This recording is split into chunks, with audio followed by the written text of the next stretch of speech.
and gentlemen, it's Saul Goodman the Better. Did I do it again? No. Well, yeah, I thought you did it to be a dick, though. No. Oh, okay. That's fine. I just got excited. Not as bad as last time. It's fine. Better Call Saul podcast. My name is Brian, and with me, as always, is Landspeeder Dave. How you doing, Dave? I'm doing good. Yeah, Landspeeder? Yeah, do we give people context or just roll with it? I don't know. They don't exist anymore, so I'll go ahead. It's the most coked out Ewok I've ever seen in my life. I'm wearing a band t-shirt right now, and the band's called Landspeeder, and they're a punk band that does Star Wars themed punk songs. Nice. My favorite is Mr. Vader, where he's asking Darth Vader permission to date his daughter, Leia.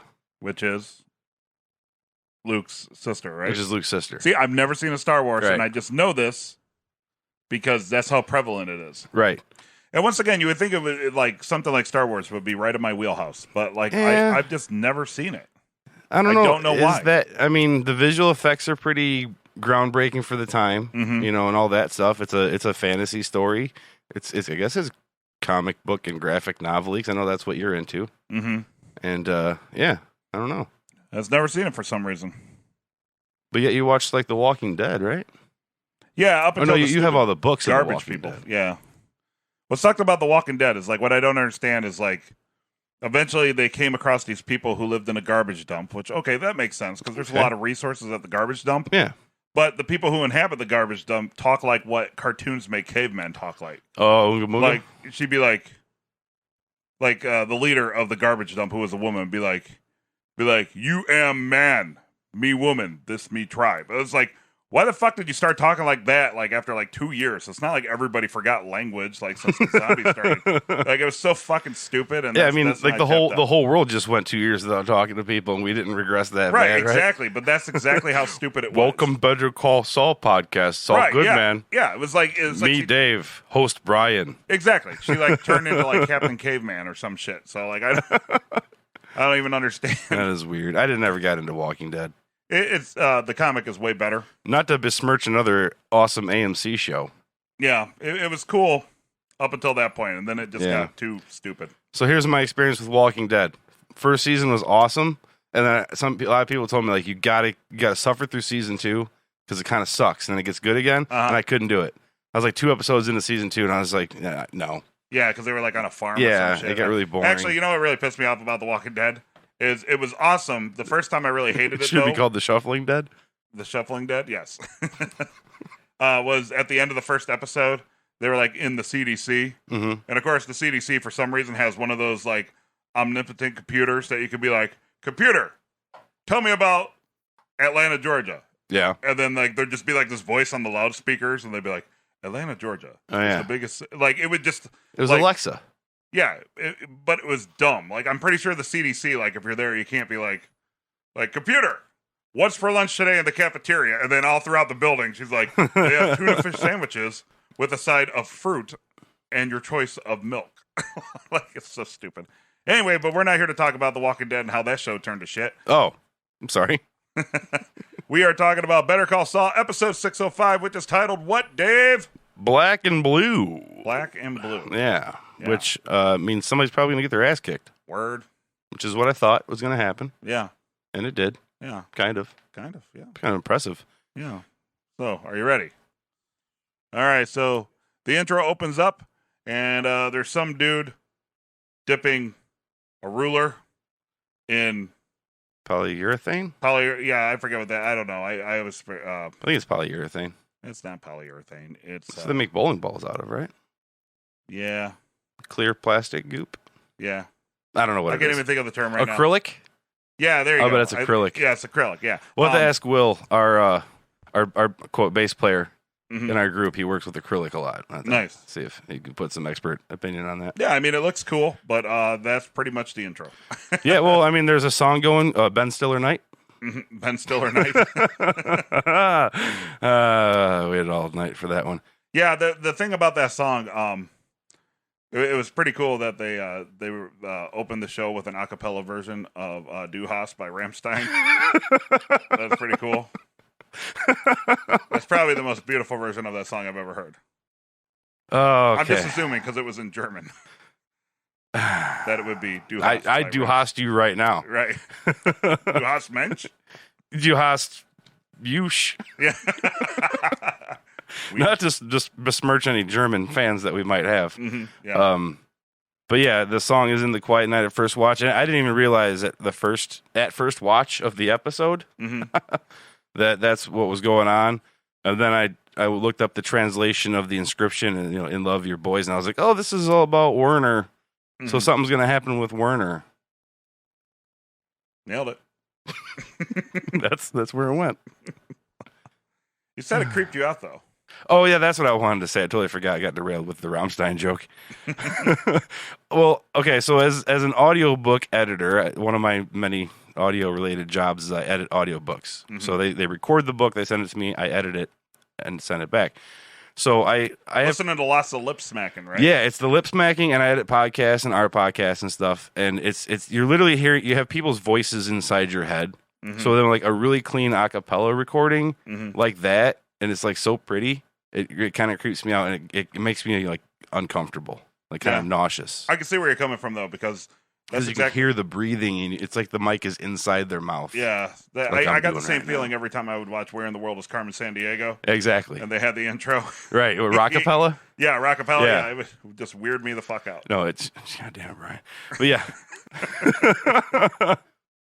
The title opens with The Bench. The Bench. What about now, Dave? Any difference in The Bench, Dave? Yeah, it's degrading over time. No change there. Yeah, we nailed that one. It's been the same intro for all 6 seasons. It's never changed. For 8 years and 6 seasons. That's right. Pretty fucking sweet.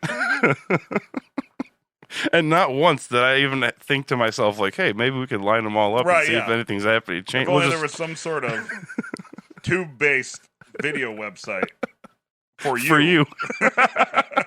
Nice. That we could have used to look that up. But anyway, we open up, and we see Jimmy and Kim snoozing. Did you see what I saw on the clock? No. The time was 3:17. Flip it around, it's LIE. Lie. That's actually really good. Right? That's not too bad. And I made the comment, I said I'm deciding between two jokes with this one, right? Yeah. So one is, it says lie, so like, lie low, Lalo. No, that's not even one of them. That's number 3. Okay. They're lying, and they're doing this whole bullshit scam, or lie down. It's like just lie down, Kim. Nice. I actually like that. That's really good. Yeah. Kind of jealous I didn't think of that. Yeah, the way it was like vertical. So the way my brain works sometimes is I will look at something different if the orientation's different, and I saw LIE before I saw the time. Huh. Yeah. All right. Weird. That's probably pretty intentional, I would think. Yeah. Oh, totally. Because Gilligan gets me. Peter Gould not so much, but Gilligan gets me. Right. I'm glad that they think about us specifically when they make these episodes. Right. They're like, man, what would Dave and Brian think about this? Yeah. So Kim's scared of Lalo, and for good reason. Yeah, because he's gonna kill her. Right. I mean, that tend to like change your perspective on people, like when you know that they're out to kill you. Yeah, and then you know that somebody has hired people to watch you to kill you. Yeah, and right. And even Mike's comment about how you have the whatever the wherewithal, whatever the word he used. I forgot what the word was, but stronger character. That's almost like more pressure on her to think like Yeah. Great. He thinks I can handle this. Missed opportunity for a Maxwell soundtrack. That's what Somebody's Watching Me song. That's Rockwell. Yeah, that's what I said. I was like, Maxwell. Are you talking about like no, that's Maxwell with the guy in the chair and everything's blowing back? No, Rockwell. Somebody's Watching Me. Right. Yeah. Probably one of Michael Jackson's best songs. Better cameos? Yeah, one of his better cameos. That or that whole Simpsons episode. What I noticed most about the scene was I hate the fucking pattern of the backsplash in their kitchen. Really? That's like the exact backsplash I was supposed to install at a studio that I worked at, and I never got around to it. I hate that fucking backsplash. But I picked that one. It was like the exact pattern, that gray and black. Right, you're supposed to offset it by like. No, it's random. It's supposed to be like random. But it's not random on the backsplash of the episode. All the dark parts were perfectly in line, so it looked. Oh, I thought it was. See, I'm just saying, like, if you ever laid, see, my brain works different than yours. You if you ever laid like wood floor, like you start the first one like 25% of the board. Got laid on a wood floor once. Huh? What'd you say? Got laid on a wood floor. Nice. Who's the lucky man? But you know what I mean? You don't remember? I drank a lot back then. But, he usually, right? It's like usually that whole segment was a callback to like 25%, and then you do like the whole board, and then you do 75%. Okay. And then it creates like the jagged. You do the similar thing with like tile backsplashes like that, but they didn't do that. The set designers put them all perfectly symmetrical, and so I don't know. It was just bugging the shit out of me. I doubt it was a set designer. They probably used an existing apartment. Well, then the contractors who built that or not should be fired. As I'm saying that, I'm realizing that most places actually like they'll build the set. Mm-hmm. Yeah. Anyway, it's cheaper. So, my biggest takeaway from that scene is that Jimmy doesn't know Lalo's still alive, which I think is more important than the backsplash, personally. I thought she would have told him. I did like she did the classic put the chair under the doorknob. Right. Which always makes you think of Big Lebowski. Yeah, where he pulls it in, the chair falls. The wrong way. Yep. Absolutely. So I was totally checking. I was like, I'm looking at the hinges. Like, would that actually work? Or is this a Big Lebowski situation? So I feel like really overall for this whole episode, like just going forward, it's a lot of like scenes that, while interesting, like are just kind of like scenes. Yeah, you know what I mean? I think we make these same comments every season too, where the mid-season kind of hits a lull and starts developing things that are going to pay off later in the season. Yeah, and that's what's happening now. Right.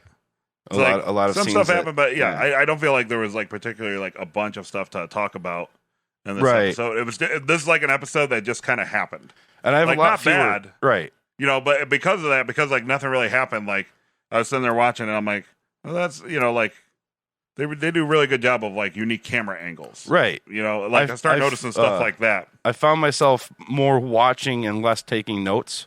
Yeah, and I was wondering if it's because like if I take notes on my first watch, I have a lot more notes than if I watch it and then rewatch it and take notes a second time. Yeah, but yeah, I noticed I have a lot fewer notes because it was a lot of just watching what's going on, and which also means fewer jokes. So you guys are welcome. Yeah, that's probably a blessing for sure.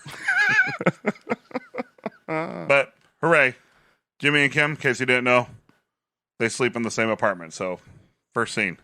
There you go. Off the list. All right. So then we see Gus doing paperwork. And, doing Gus things. Yeah.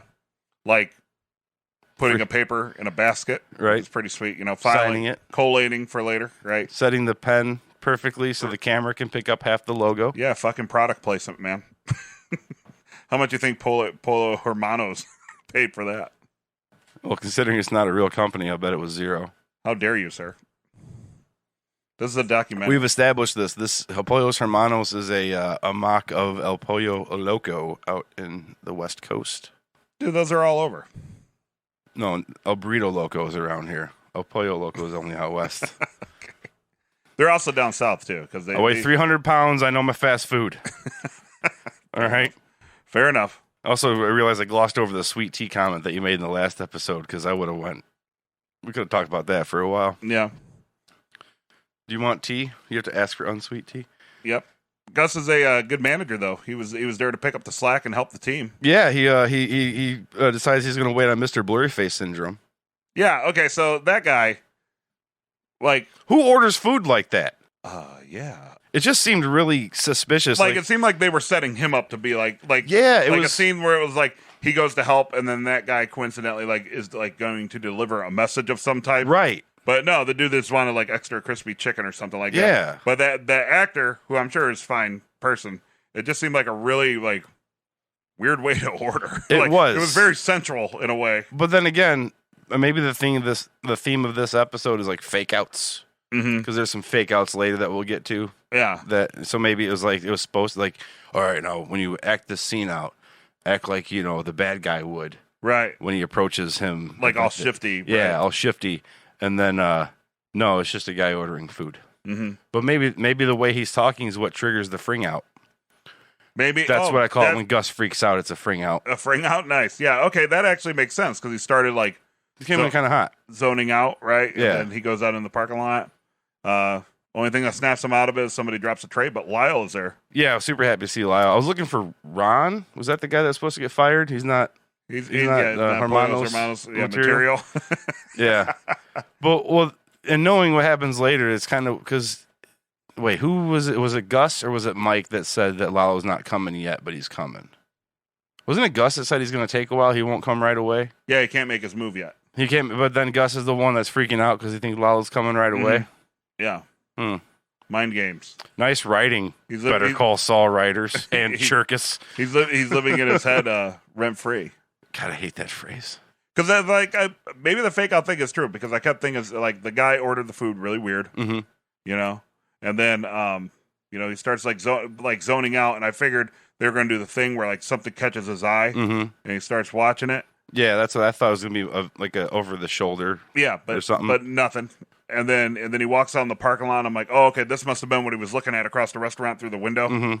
And nope, he was just. It's just a sign with electricity buzzing. That's another theme of this episode. Is all the electricity is humming very loud in this episode. Yeah, I think Albuquerque has a grounding issue. Well, but then later in the episode, spoiler, he fixes it when he twists the the extension cord. Exactly. That fixes it all. It fixes it all. All the humming. Yeah. So. Yeah. Hooray for Lyle. Hooray for Lyle. Welcome back. Gus didn't fire you. Yeah. Other than that, restaurant. Gus is going nuts. Weird customer. And his flak jacket is fitting him kind of weird. Oh, was he like adjusting it in the mirror? Well, he was like I kept noticing that he looks like bulkier, like like he had a belly, and I was like, man, Gus is getting old, getting the old man barrel. But I'm like, oh no, it's because they established that he's wearing a flak jacket. Oh yeah. So like nobody in the universe in real life like would probably ever dare say to him, "Hey, you putting on some weight, guy?" Right. Yeah, it's because he's wearing a flak jacket. Exactly. Yeah. Okay. Cool. So yeah, Pollos Hermanos. Okay. Next scene. We're at Sandpiper. Aaron's trying to explain how shit is going to go down. That's right. They're in the discovery phase. Starts to lose the crowd. Or I like to call it the discovery zone. Yeah. Remember this? Yeah, remember the discovery zone? Unbelievable. Anybody out there remember discovery zone? If you do, smash that like button. Yeah, put a shit in the comments. Hit the notification bell so you get notifications when the comment section. Yeah. So I love that you guys are commenting, like, smash the like button so hard. I even had a joke in my head that I forgot. It was going to be something about how you guys broke the like button for smashing it so hard. Thanks, guys. Yeah, thanks a lot. Now we got it. Now we owe YouTube money. Yeah. They didn't demonetize us. Right. They remonetized us. But yeah, I noted in here, nice job, PFAB. Yeah. That little speech he gives, like, that's solid acting. Yeah, it was pretty good, and especially because it was everything you would expect a lawyer to say. Right. It was, yeah. That's just what I meant. Just a bunch of platitudes to manipulate the people, because it's about what's doing what's right. Right. It's about. Well, I even asked you. I said, "Do you think Howard's really in it for the people, or do you think he's in it for the money?" And I said, "No, it's because he's a fucking lawyer. He's in it for the money, like." But I guarantee, if his law firm wasn't part of it, it's not like he'd give a fuck about the people at Sandpiper. This is true. Kim might. This is true, but not old Howie. And okay, so this is actually the most interesting part of the episode for me is when Cliff Main confronts Howard. Yeah, you like that? Did you? Yeah, I like that. I think it was about time. Like, I just wanted to see how it reacted, and I was like, oh well, that's pretty good, because that's probably how I'd react. Because because like Howard. He's like saying, he kicked her out of the car or whatever, and he's like, okay, what? Like, I don't know how to respond to that. Right? Yeah, because that's exactly what I do. Like, what? Like, yeah, I did. Yeah, that was a hell of a coke bender. Don't remember starting it. Right. Usually you remember like starting the bender. Right. Yeah. You remember taking the drugs that make you black out. And they set that up a couple of like his kid who was a drug addict, and like gave it, but Howard is basically. Figures it out, right? He's like, wait a minute. There was the baggie in the locker, and then something else happened, and then it kicked him out. It was the baggie, the fake clients that he can't reveal because of privilege, so you can't tell exactly who. But then when he asks, who the meeting was with, and figures out it was Kim, and then he's like, fucking slipping Jimmy. Right. What an asshole. A very subdued reaction. I'm almost on Team Howard on this one. In this part of the show, I think I'm Team Howard. Okay. I don't think he deserves what Jimmy's doing to him. No. I don't think he ever had any ill intentions towards Jimmy. He even offered him a job at one point. He's just the condescending thing, and killed his brother, but whatever. He Right. didn't like his brother anyway. So, I mean, Jimmy killed his brother. It was a very subdued reaction, though. Yes, But he did that thing again where he didn't fully explain it. He was just like, I have a Jimmy McGill problem, and then he leaves. Where I know it's not supposed to be real life, but I can't imagine somebody wouldn't be like a little bit more to it. Yeah. Like, not even like, oh man, that was all done by Jimmy McGill, and I'm going to prove it. which would have fit the proof, but it was just like, I got a Jimmy McGill problem, and leaves. But that's also great because that probably makes Clifford Maine even think that he's. But that also reinforces Clifford Maine's belief that he can't trust Howard because he's not. Right, because he's not taking responsibility for everything that he witnessed them do. You might remember I said it might lead to him to be more sympathetic because of what happened to his son. Mm-hmm. No. And then I also had a funny joke that I said during the show. Yeah, that's it. In that scene, yeah, it was pretty funny. You laughed. Should have been there. And then I said, I'm going to write that down and say it on the show. Did you write it down? I did. Are you going to say it? Nope. All right. It didn't come up organically. And you know me, I don't like to see horn jokes in there. Yep. And then moving on, we see we see the box office for the next Machine Gun Kelly show. Yeah, right. I'm calling his fans trashy. But yeah, that was my first comment. I was like, really, people that need a lawyer like Saul Goodman really get there 20 minutes early or an hour early and line up outside the front door because everybody has a 9:00 meeting? I guess if you're in high demand, yeah. I guess. I don't know. Maybe he overbooked. He was doing the booking for himself. That's why Francesca showed up. Yeah, but I've been to traffic court enough times to know. Wait, those people all show up like super early. Yeah. So, never mind. Right. It's based on a true story, Dave. Yeah, that's true. Everybody knows. I like that he never moved the toilet. Well, within the city office, but I guess he did make a promise to Kim. Well, in the last he says it's garbage and it's going to get thrown out. And honestly, I'm not touching it. I'll make the garbage man come in and get it. Here's an extra 50. I was going to say, you think the garbage man's going to come in and get it? Because I will find out what the tip needs to be for him to take care of that toilet for me. Our garbage man won't even take like a box or anything that I lean up against, like the recycle bin. Ours took a couch last Friday without having to buy another sticker. Correct. Because like where I live, you have to buy like a $15 sticker. So I think our trash service, you get one large item pickup a month for free, and then after that, it's like $10. You should just get free stuff off of Facebook Marketplace to see what the threshold of free stuff is. I think I'm pretty sure it's one. I read the rules. Like, because people are always giving away pianos for free. Wait, you're talking about my house. What are you talking about? I just go to the basement and get some shit. The only reason I haven't been doing it is because I thought it was an extra fee. Yeah.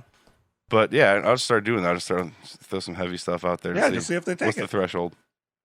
See if they take it. We were also talking like Francesca, like her every time she appears, she always seems to swindle. Little extra money. She's kind of an extortionist. Right. Exactly. Yeah. Exactly. Kind of turns the tables on him a little bit. She wants a little more money for services rendered. Absolutely. Yeah. I kind of like that about her. Got to respect that. Mm-hmm. Got to respect it. Kim is at the El Camino. Oh, I did have another thing I wanted to say here. Mm-hmm. What do you think he meant by I am to law what Colonel Sanders is to chicken, because I put fake and spicy. I don't know. I don't even have anything for that. I was just like... It was a weird comment. Right, honestly. Yeah. I was like, what is the comparison to Colonel Sanders and chicken? He's going to franchise? Right. Francesca franchise? Oh. I see where you're going with that, Dave. Very nice. Maybe it is because he's not a real colonel. Jimmy's not a real Saul. Yeah, I don't know. I don't get what they meant by that either. But it's nice to know that Pollos Hermanos in this universe competes with Kentucky Fried Chicken. That's another layer to that. Then I didn't even think about the Pollos Hermanos thing. Chicken. World building. So this is not a joke. Comment, like tweet us or something, or let us know what you think he means by the Colonel Sanders to law thing, because that's, if you can think of a funny or clever comparison, we'll read it on the next listener correspondence. I do like in real life the KFC Twitter is awesomely sarcastic, like Nihilist Arby's. Like what? Do you know about Nihilist Arby's? No. Oh my god. No, but this is like the official KFC. Mm-hmm. Okay. It follows 11 herbs and spices. So it follows like two people named Herb.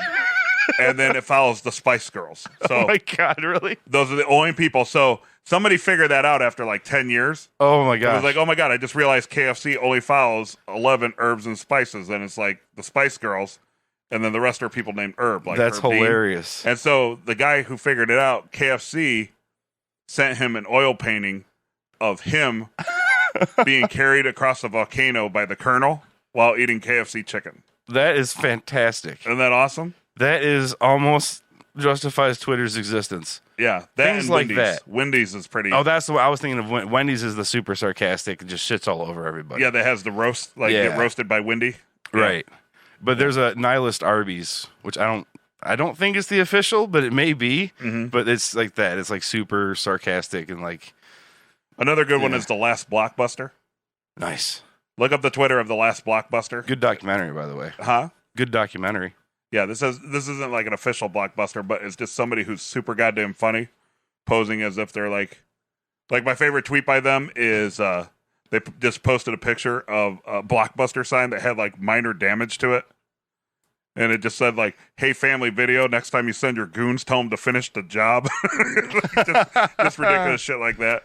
That's awesome. Yeah, it's awesome. So cool. All right, so I need to switch my positions real quick. My arm's getting tired. all right, are you good? Yep. All right, so moving on. Kim's having lunch with a lot of. I think Kim is single-handedly keeping El Camino Yeah, right. open. Well, somehow that place has to stay open long enough to get through Breaking Bad into that crappy sequel movie. Mm-hmm. And Violet's girl crushing on Kim. Viola. I'm sorry, Viola's Viola. Viola. Viola. He's girl crushing on Kim. She is a little bit. And I made the comment. I was like, I like her. Yeah, She's sweet. yeah, And she gives Kim the information that Kim's looking for. yeah. And it just kind of further cements, in the back of Kim's mind, like, hey, you're actually a lawyer that does right by the law, right? Because she's like, you basically renew my faith in the law. And the more this thread goes, the more I'm thinking Kim might leave Jimmy to start a really good-hearted lawyering campaign like she talked to Clifford Maine about. She might steal Viola for See, her I team. think that's where it's going to end up. Like, we've joked from, like, Day one, literally. episode 1 that Kim was going to die. I don't think that happens. I think that she just comes to a crossroads where she has to pick between Saul's bullshit and her career. Yeah. And so she like moves back to Kansas or whatever. And that's actually the moment that he turns super smarmy like he is in Breaking Bad. And that, like, doubling down, which goes back to the first episode of this season with the whole wine and roses and the plot of that movie. And if it's going to mirror the plot of that movie, that's what's going to happen. Or it's a big fake out. Yeah.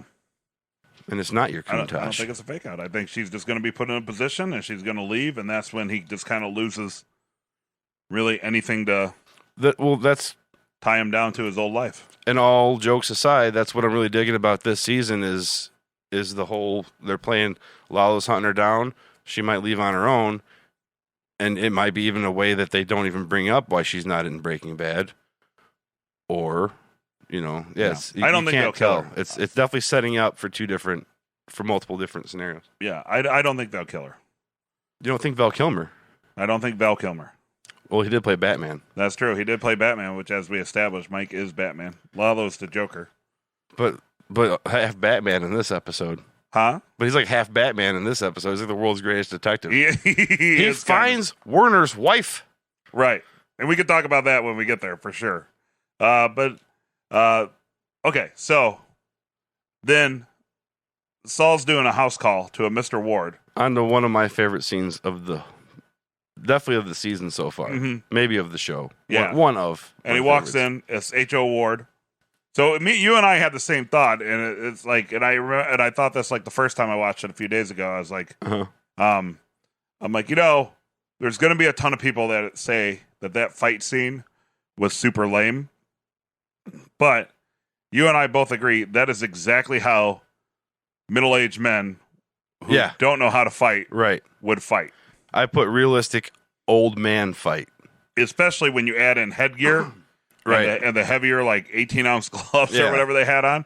and you don't know how to, I mean, boxing is hard as fuck. That's why it's called the sweet science. Like it is hard as fuck. Right. And you put those gloves on and that headgear, like you think it's just like bopping around and like trying to punch somebody, but like that's a goddamn workout, man. It is. It is. And I like because they're winded after like 30 seconds, and Jimmy's all laughing and having a good time until he gets popped. Right. Yeah. Which tends to happen. Right. Yeah.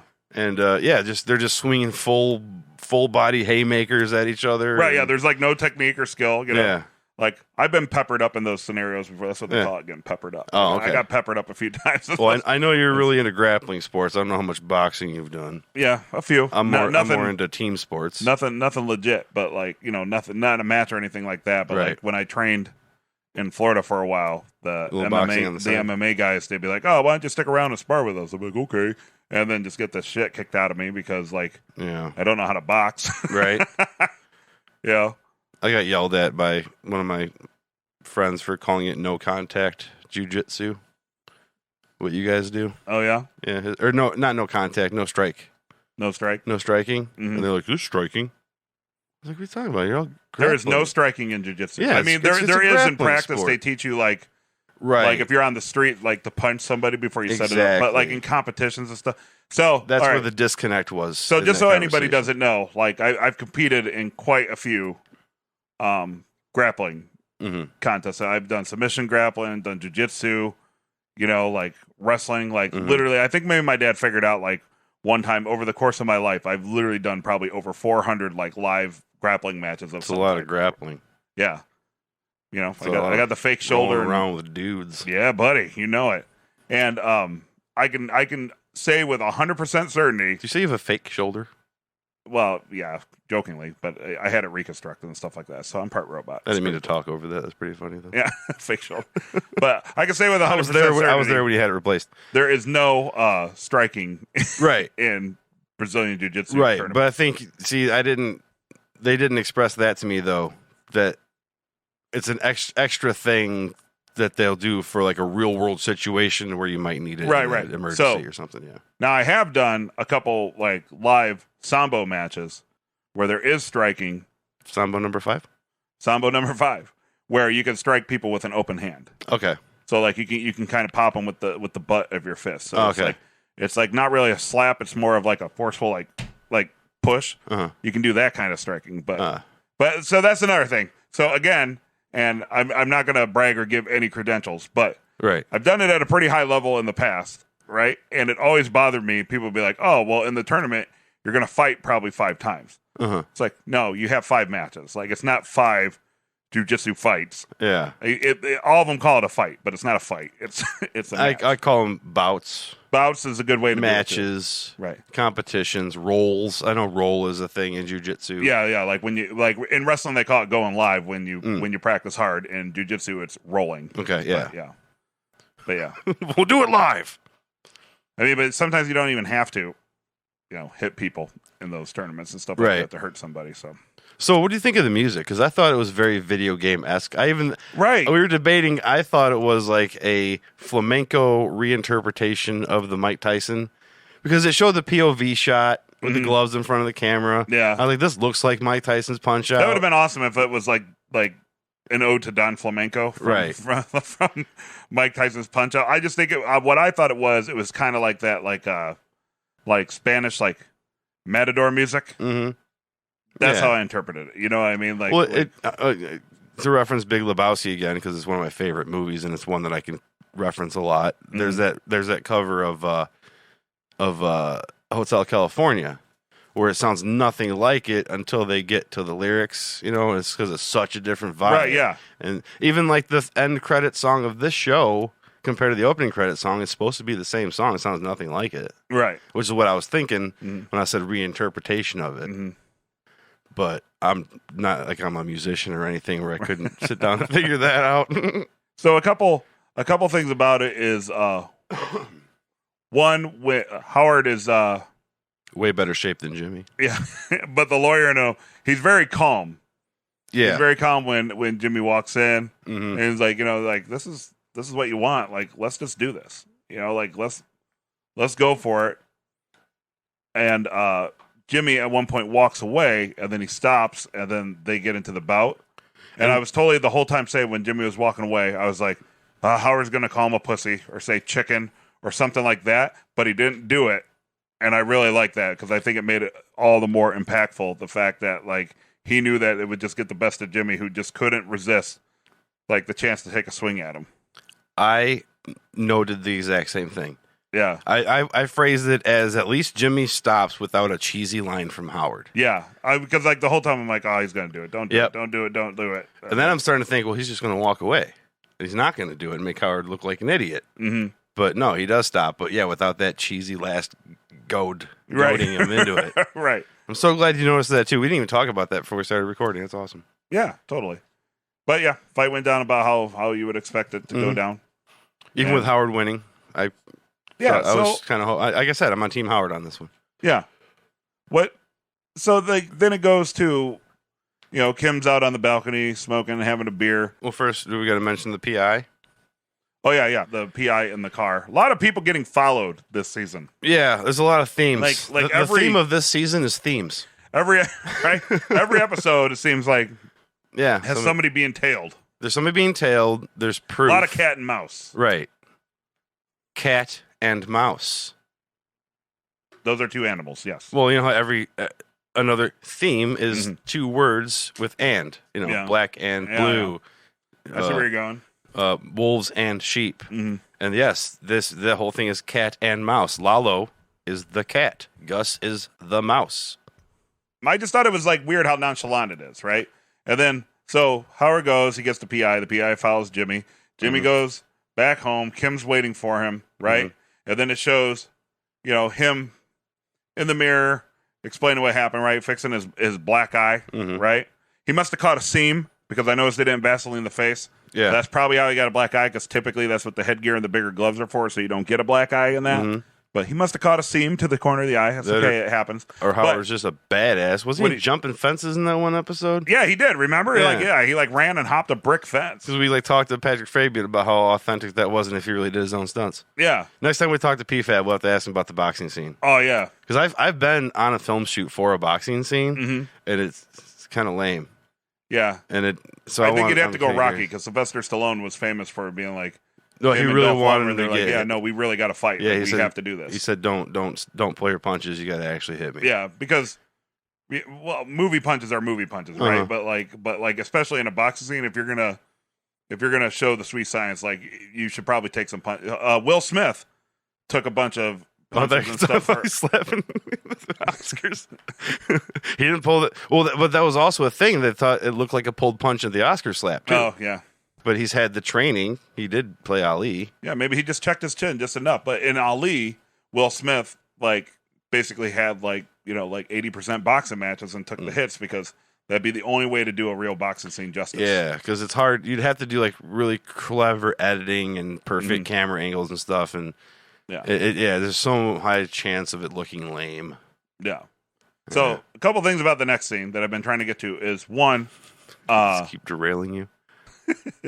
One, if you're trying to cover up a black eye, you don't put cover up on. No, what you want to do is you use the beauty tips from Brian. That's right. I'm kind of into the industry. You're kind of, people who listen to the show must be like, Brian does the most random bullshit. But what you want to do, you don't want to use cover up, right? But what you want to do is you use the color wheel, and you use the color on the opposite side to neutralize the coloring of the bruise. So you'll have two black eyes. Yeah, so you give yourself another black eye so they match. No, so if it's like a dark blue, like if it's dark blue, you use makeup that's like greenish, yellow, and orange. Other side of the color wheel. I thought you meant other side of the face. No, other side of the color wheel, and then it neutralizes it, makes it look more natural.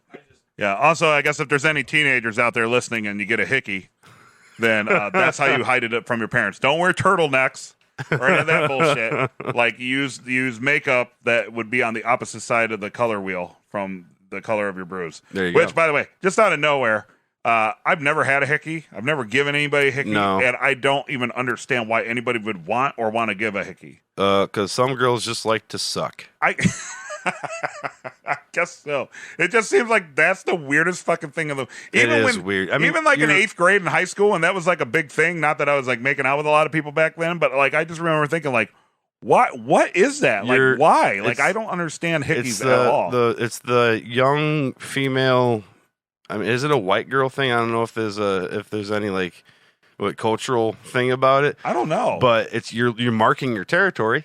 I guess you think it's like that, like primal. Like I think it might be. Honestly, so? It's in a very visible spot, and everybody knows like he's got a hickey. That's he's with somebody. That's so weird. Yeah, 42 years old, never given, gotten, or gave, received a hickey. Yeah. All right. Anyway, not even through a third party. Weird. Also, same with me. Also, Jimmy and Kim seem also nonplussed about the fact that like the jig is up. Do they? Right? They're just kind of like, oh well, yeah. like just kind of casually talking.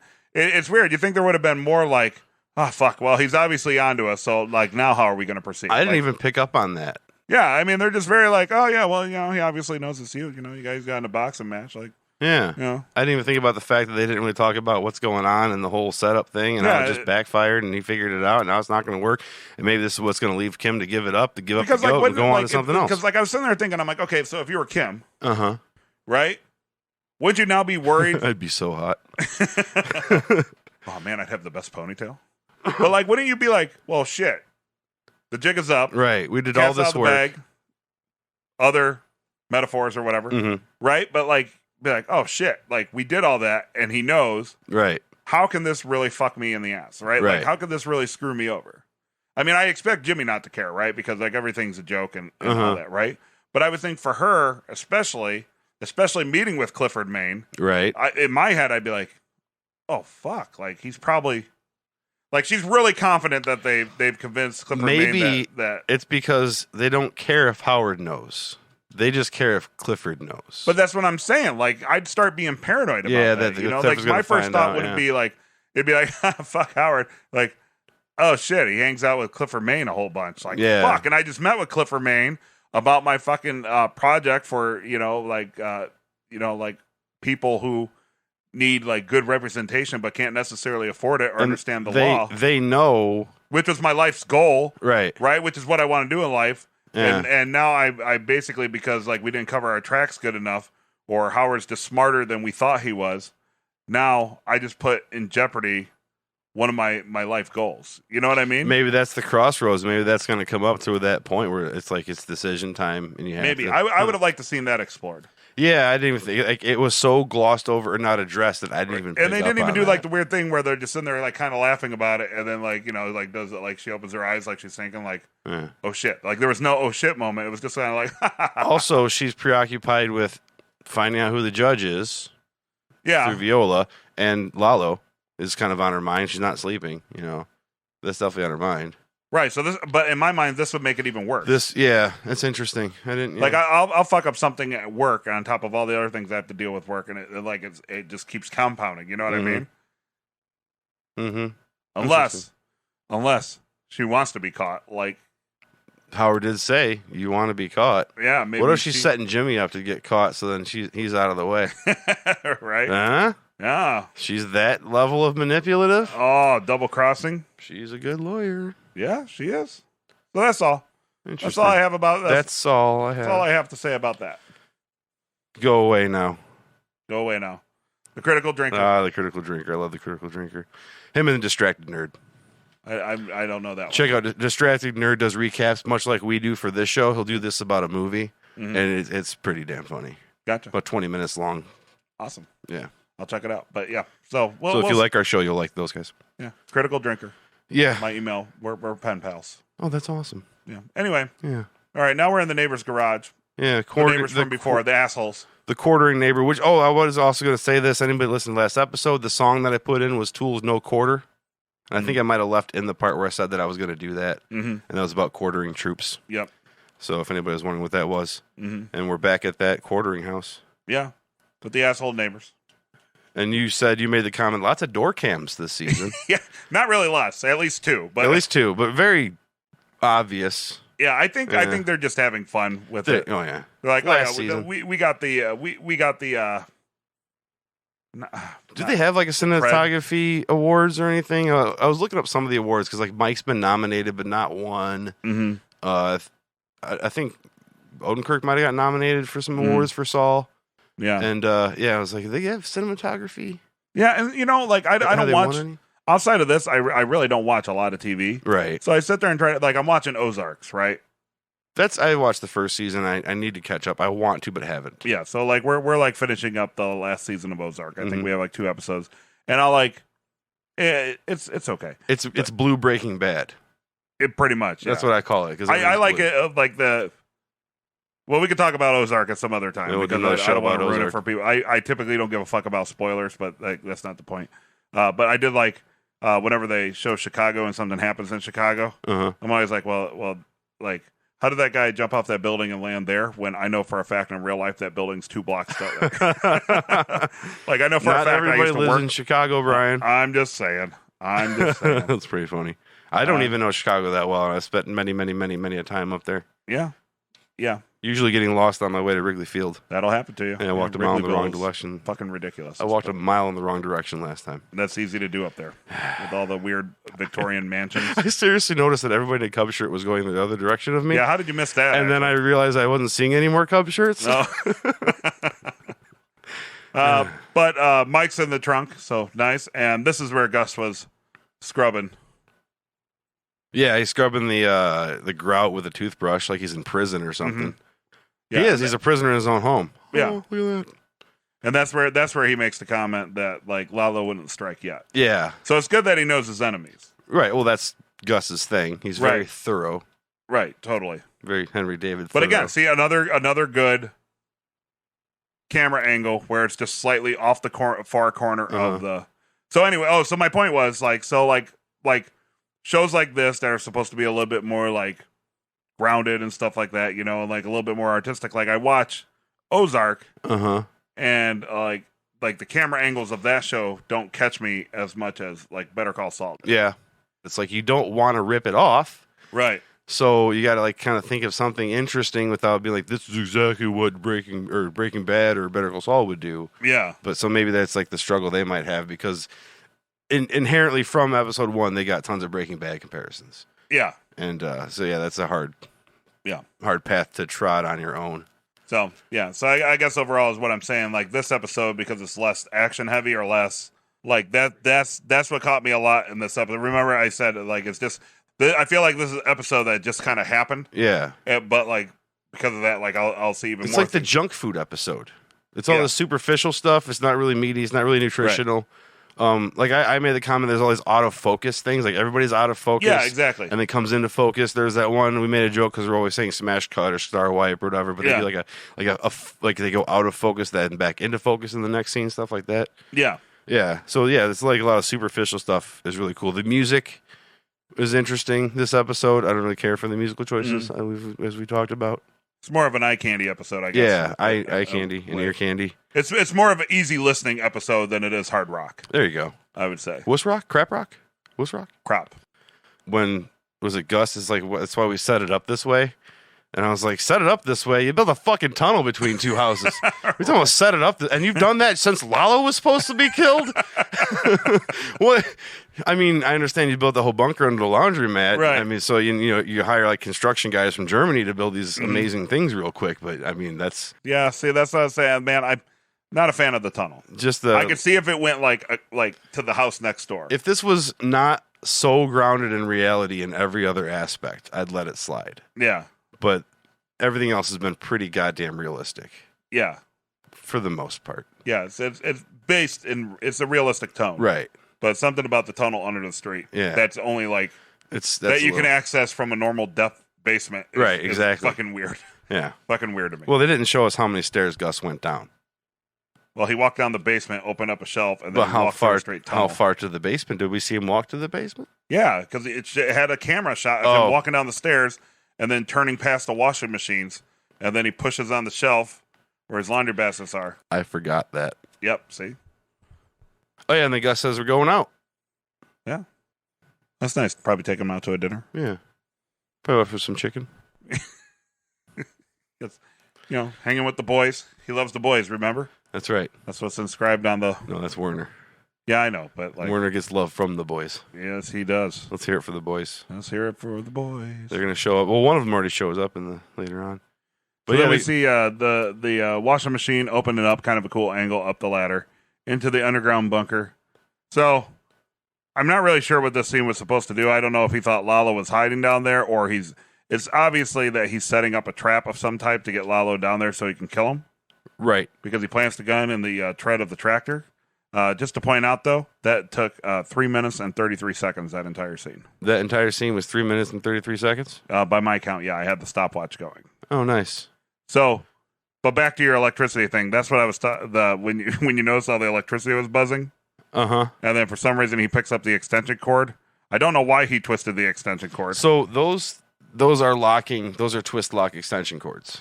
Are they really? Yeah, we use those all the time with the live sound setups that I do in theater work. So yeah, they go in and they twist to lock. So it's like a heavy duty thing. So maybe it was like, and I think the neutral is the one with the locking tab. Oh. So maybe I'll have to take that as a troubleshooting tip next time I'm working at the theater. There you go. Yeah. What are you doing with your phone there, guy? I was gonna do something.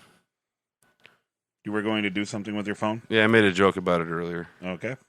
I was going to give the intimate details of the 35G John Deere You tractor. should have that queued up. Yeah, I should have had it queued up. No, somebody made a joke about how we focus too much on the minutia of things and we miss entire plot points. So I was going to read the entire description of the 35G John Deere tractor. Right. They felt it was important enough to put it in the camera shot.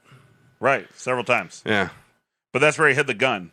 Which I'm glad they finally did something with the gun, because I thought it was weird that he kept pulling up his pant leg. Referencing it, Yeah. like he was going to do something. Now, I was wondering, like, he obviously doesn't use it on himself. Like, I thought that was awkward. Like, so the first time they showed him with the gun, like, an episode or two ago, he, like, takes it off as he's changing his clothes, and then he kind of, like... It's like, okay, so Gus is strapped, cool. Yeah, he kind of, like, holding it, and he's, like, contemplatively looking at his gun, and then he's like, fuck it, and puts it back on. Uh-huh. I was like, are they trying to, like, insinuate that he's going to commit suicide?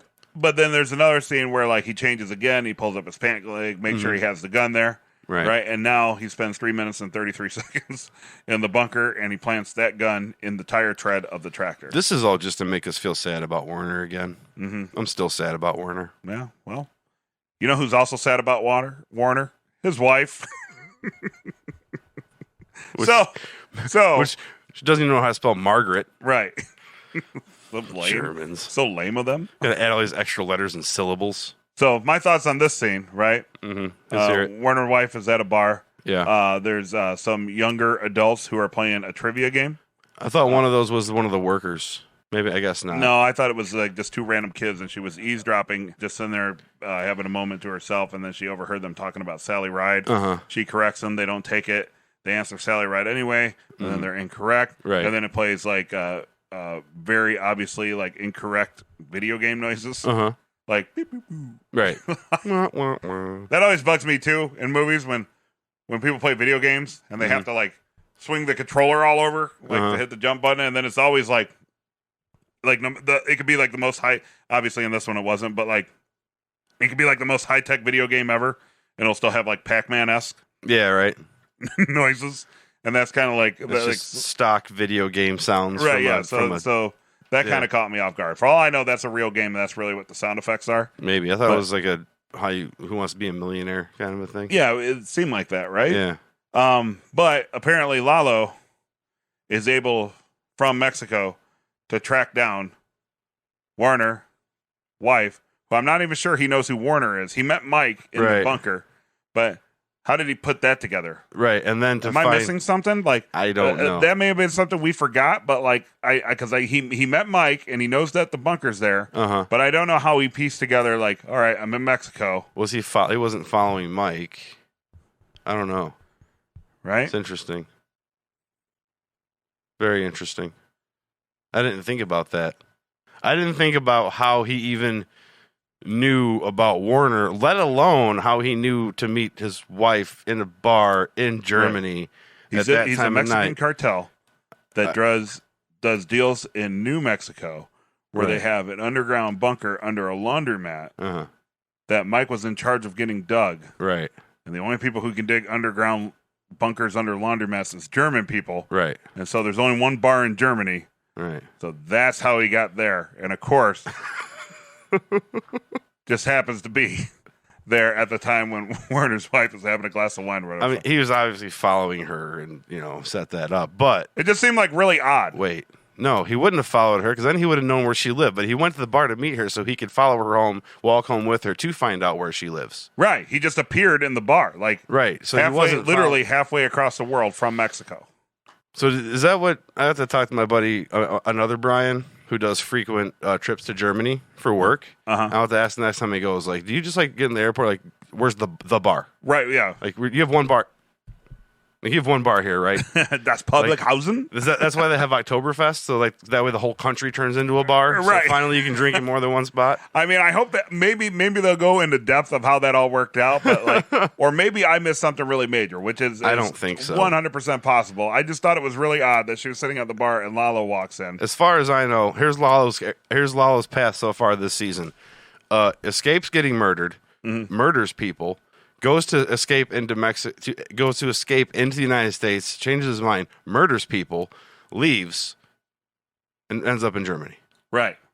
I have no other in between details because I don't think we have any. Right. I can even buy that he's charming and handsome and all that. Oh, he's very charming. You know what I mean? Yeah. And can hold a conversation with the widow Werner. Oh, he totally could have got it in if he wanted to. Oh yeah. I believe that would be Sie wollen fucken.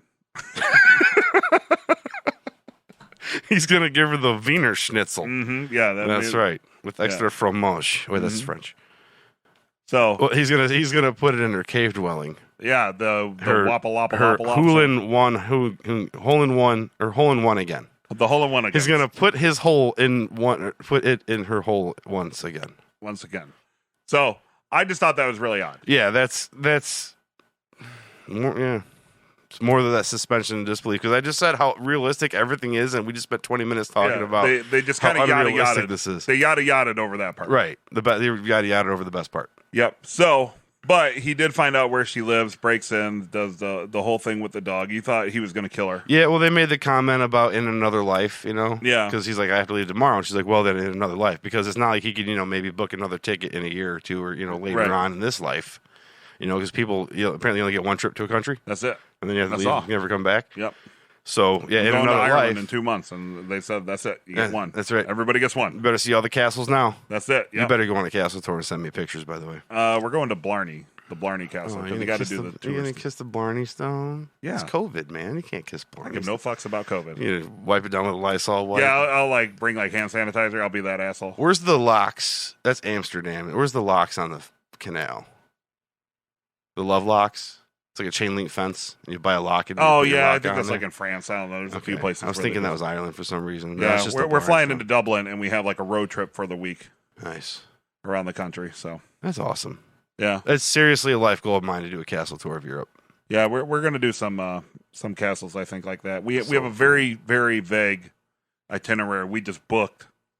The thing is, Ireland's like the size of Indiana, so it's pretty easy to figure out where you can be the next night, It's so hard for us stupid Americans to realize.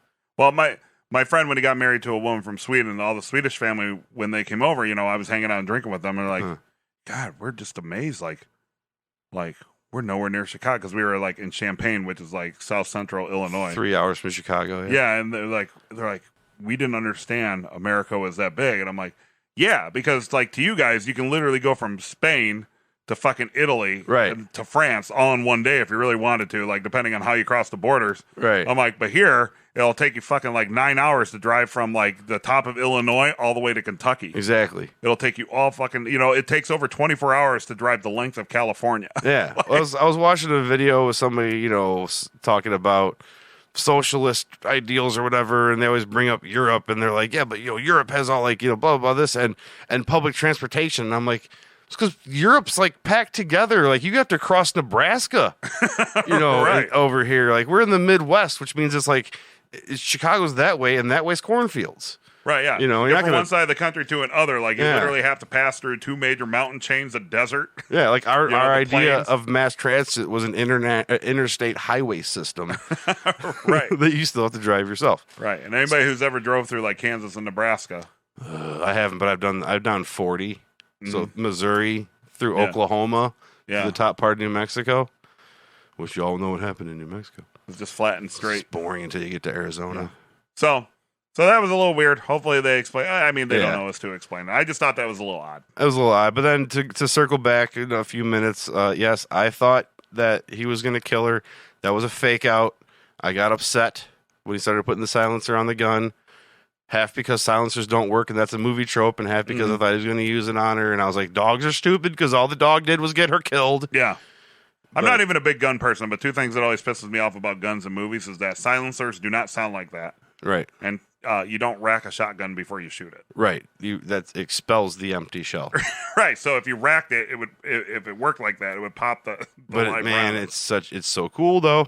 Yeah. My name is Horace. And I'm pretty sure in real life somebody racks a shotgun behind me, I'm going to be like, oh fuck, because everybody just universally knows that noise. Yeah. You know? If anybody can identify the movie I just referenced, if you leave a comment about the movie I just referenced, I don't have a prize. Dave will send you $2. All right, maybe I should do stuff like write somebody a song. There you go. Like you get a one verse of a song, or there you go. All right, so that's the deal. You. Yeah. First person to reference that movie, Dave.